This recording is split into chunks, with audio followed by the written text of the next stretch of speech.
Assalamualaikum warahmatullahi wabarakatuh. Di sini saya akan mempresentasikan tentang konsep dasar analisa bisnis perusahaan. Agenda dari konsep bisnis, konsep dasar akuntansi dan analisis laporan keuangan, jenis laporan keuangan, analisis laporan keuangan.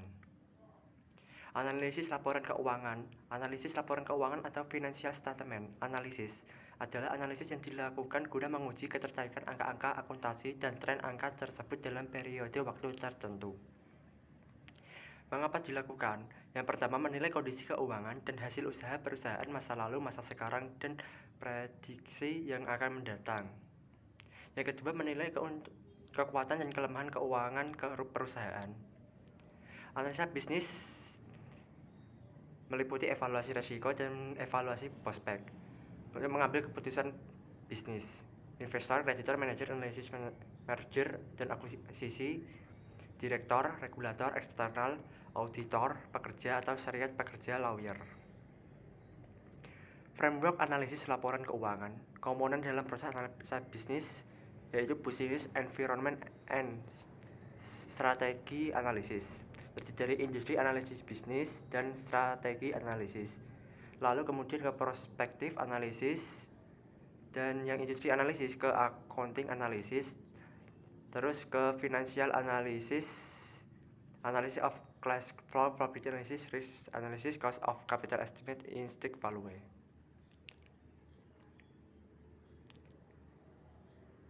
Framework analisis laporan keuangan. Yang pertama, menilai lingkungan bisnis, membaca dan mempelajari laporan keuangan dan catatan atas laporan keuangan. Yang ketiga, menilai kualitas laba. Yang keempat, analisis laporan keuangan. Yang kelima, memprediksi laba atau cash flow masa mendatang. Apa jenis kegiatan perusahaan?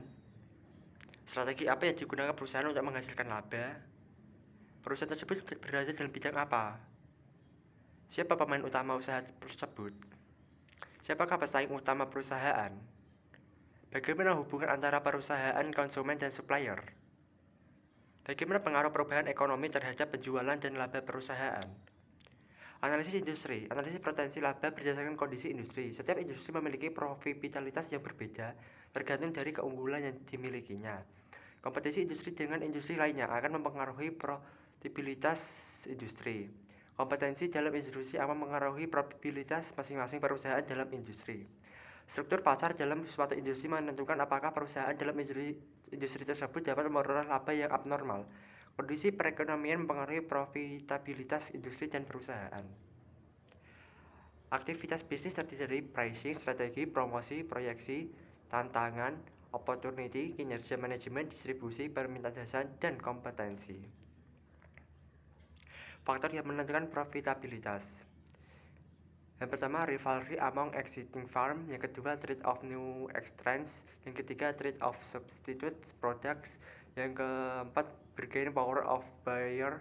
Yang kelima, bargaining power of supplier. Analisis keuangan atau financial analysis, proses untuk mengevaluasi posisi keuangan dan kinerja dengan menggunakan laporan keuangan. Analisis profitabilitas, evaluasi pengambilan investasi. Analisis resiko, evaluasi resiko dan kemampuan membayar. Analisis arus kas, evaluasi sumber dan penggunaan data. Alatnya yaitu analisis rasio dan analisis arus kas, memunculkan resiko akuntansi.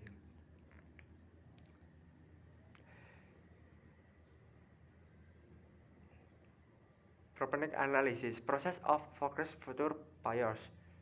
Lalu business environment and strategy analysis, yang kemudian accounting analysis, yang keempat financial analysis, lalu instinct value. Aktivitas bisnis. Aktivitas terdiri dari aktivitas investasi dan aktivitas pendanaan. Aktivitas investasi itu pembelian sumber daya, lalu penjualan sumber daya, dan aktivitas pendanaan pemilik equity, non pemilik liabilities.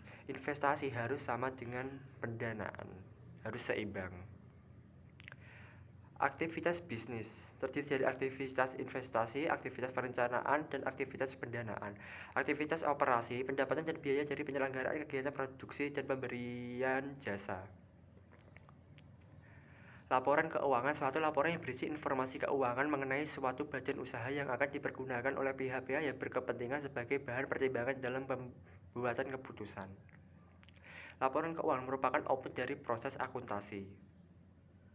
Laporan keuangan, laporan posisi keuangan atau neraca, laporan laba rugi dan penghasilan kompensif lain, laporan perubahan modal, laporan arus kas, dan catatan atas laporan keuangan. Laporan keuangan dan aktivitas bisnis dari rencana planning, yaitu investing, operating, dan financing. Informasi tambahan selain laporan keuangan, diskusi manajemen atau MTA, laporan manajemen, laporan audit, tambahan penjelasan atas catatan LK, informasi tambahan, proxy statement, sumber informasi, laporan tahunan, laporan berkelanjutan, laporan realisasi anggaran, laporan kontrak manajemen dan key performance indicator, announcement perusahaan, website. Akuntansi keuangan dan manajemen. Akuntansi keuangan. Akuntansi terdiri dari akuntansi keuangan dan akuntansi manajemen. Akuntansi keuangan yaitu laporan keuangan dan pengungkapannya. Yang memakainya itu investor, kreditor, supplier, pelanggan, dan lain-lain. Akuntansi manajemen itu rencana, anggaran, laporan, dan kinerja unit, memakai internal manajemen untuk tujuan pengelolaan perusahaan.